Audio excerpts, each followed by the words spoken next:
नांदुरा येथे ॲल्युमिनियमचा 150 टनचा व कॉपरचा 50 टन माल आहे घेण्यासाठी आलेल्या लोकांना मारहाण करून जबरीने पैसे लुटण्याची तक्रार नांदुरा पोलीस स्टेशन येथे करण्यात आली असून 6 आरोपींवर विविध कलमान्वये गुन्हा दाखल करण्यात आला। हर्ष शशिकांत खेमुका हे 4 व्हीलरने नागपूर येथून माल पाहण्यासाठी नांदुरा येथे पोहोचून पुन्हा सदर नंबरवर संपर्क केला असता सदर मोबाईल धारकाने मला ॲल्युमिनियम असलेल्या गोडाऊनचे लोकेशन टाकले। तेथे पोहोचल्यावर त्यांनी फोनद्वारे संपर्क साधला असता त्याने 2 बिना नंबरच्या मोटरसायकली घेऊन आले। त्यांचे मोटरसायकली मागे आम्ही गाडी घेऊन निमगाव नारखेड जंगलात पोहोचलो। तेथे 10 ते 12 लोक गाडी समोर येऊन त्यांनी जबरदस्तीने गाडीचा दरवाजा उघडला। हातातील चाकूचा धाक दाखवून बाहेर निघलो असे म्हणून गाडीची चावी काढली। जबरीने गळ्यातील सोन्याची चेन वजन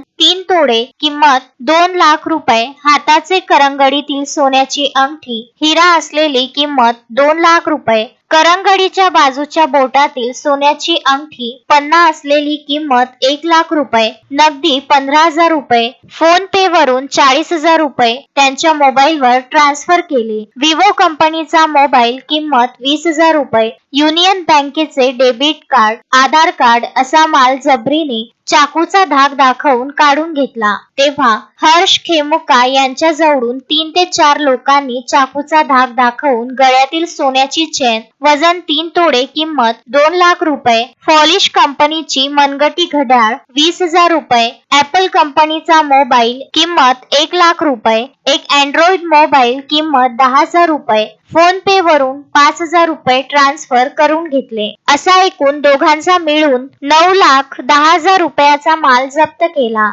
सदर गुन्ह्यात आज पावेतो तपासादरम्यान नांदुरा पोलिसांनी आरोपितांना निष्पन्न करून 6 आरोपींना अटक केली। उर्वरित आरोपी फरार आहेत। अटक आरोपितांची पोलीस कस्टडी रिमांड घेऊन त्यांच्याकडून सदर गुन्ह्यातील चोरीस गेलेल्या मालमत्तेपैकी नगदी 15,000 रुपये, गुन्ह्यात वापरलेल्या 3 मोटरसायकली, गुन्ह्यात वापरलेले 5 मोबाईल फोन असा मुद्देमाल जप्त करण्यात आलेला आहे। सदर गुन्ह्याचा तपास विश्व पानसरे पोलीस अधीक्षक बुलढाणा, अशोक थोरात अपर पोलीस अधीक्षक खामगाव यांच्या मार्गदर्शनात विनोद ठाकरे उपविभागीय पोलीस अधिकारी खामगाव करीत आहेत।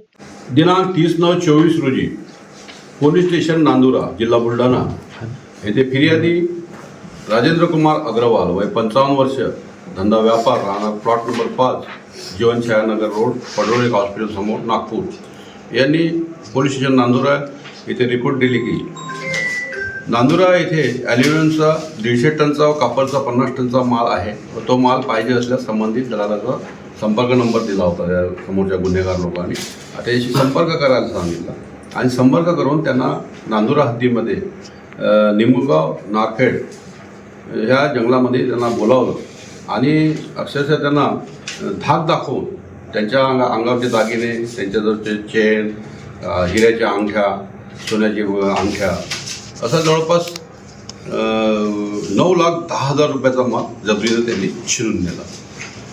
या गुन्ह्यामध्ये त्यांनी एक आमिष दाखवून, प्रलोभन दाखवून सदरच्या फिर्यादीला त्या नागपूरवरून त्या ठिकाणी बोलावून त्याच्यावर लुटपाट करण्यात आलेली होती।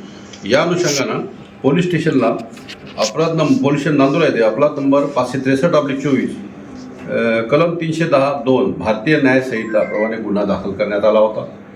त्या गुन्ह्यामध्ये आत्तापर्यंत 6 आरोपींना निष्पन्न करून अटक करण्यात आलेली आहे व फरार आरोपीचा सुद्धा शोध घेत आहे। त्यांचा कस्टडी रिमांड घेऊन त्या गुन्ह्यातील काही मुद्देमाल त्या सदर गुन्ह्यामध्ये जप्त करण्यात आला आहे। तपासादरम्यान असे निष्पन्न झाले की या गुन्हेगारीच्या मध्ये एक टोळी कार्यरत असून त्यांनी वेगवेगळ्या ठिकाणी बरेच गुन्हे केल्याचे निष्पन्न झाले। त्यावरून त्यांच्याविरुद्ध महाराष्ट्र संघटित गुन्हेगारी नियंत्रण अधिनियम 1999 म्हणजे मोक्का कायद्यानुसार प्रस्ताव तयार करून त्या प्रस्तावात विशेष पोलीस महानिरीक्षक अमरावती परिक्षेत्र अमरावती यांच्याकडून परवानगी घेऊन दिनांक 8/12/24 रोजी सदर गुन्ह्यात महाराष्ट्र संघटित गुन्हेगारी अधिनियम 1999 मोक्का कलम 3(1)(2)(3)(2) व 3-4 असे वाढीव कलम समाविष्ट करण्यात आलेले आहे. सदर करण्याचा तपास हा DYSP दर्जाच्या अधिकाऱ्याने करण्यास आवश्यक असल्याने त्या गुन्ह्याचा तपास आमच्याकडे म्हणजे DPO खामगाव यांच्याकडे प्राप्त झाला. अशाच पद्धतीचे गुन्हे करणारे लोक करणाऱ्या 4 ते 5 टोळ्या, ज्यामध्ये इतर प्रलोभन दाखवून, नकली नोटा, नकली सोने दाखवून फसवणूक करण्याचे 4 ते 5 टोळ्या या जिल्ह्यामध्ये निष्पन्न झालेल्या आहे. त्यांच्यावर सुद्धा नमूद कायद्याप्रमाणे मोका कारवाई करण्याची प्रक्रिया आमच्याकडून चालू आहे. सदर सर्व गुन्ह्याचा तपास आम्ही माननीय पोलीस अधीक्षक विश्व पानसरे साहेब, अप्पर पोलीस अधीक्षक खामगाव श्री अशोक थोरात साहेब यांच्या मार्गदर्शनाखाली आम्ही स्वतः विनोद ठाकरे उप पोलीस अधिकारी खामगाव हे करीत आहोत. साहेब, आरोपीचं नाव काय आणि कुठलं राहणार आहे? नाही, हे नाही विचारतात, हे नाही सांगतात काही फरार आहे. जे आरोपी अटक केलेले आहेत त्या आरोपी विरुद्ध विविध पोलीस स्टेशनला कुठे गुन्हे दाखल आहेत की? वेगवेगळ्या ठिकाणी दाखल आहे. त्याच्याबद्दल सविस्तर माहिती तुम्हाला नंतर देण्यात येतीलच, आता हे याच्यात उपलब्ध नाही. और क्या संभावना है सर, कितने आरोपी इसमें और हो सकते हैं? इसमें अभी तक जो निष्पन्न हो गए, जिसमें 6 आरोपी तो अभी तक अटक हो गए और 3 आरोपी फरार है, उनका तपास चालू. तो 3 या 3 से ज़्यादा हो सकते हैं. हो सकता है उनसे इन्फॉर्मर से और भी आरोपी की बढ़ोतरी इसमें हो सकती साहेब, आरोपींमध्ये खामगाव तालुक्यातील आरोपी है. आता एवढं डिटेल नाही घेता येत. मोहम्मद फारूक, विदर्भ न्यूज, खामगाव.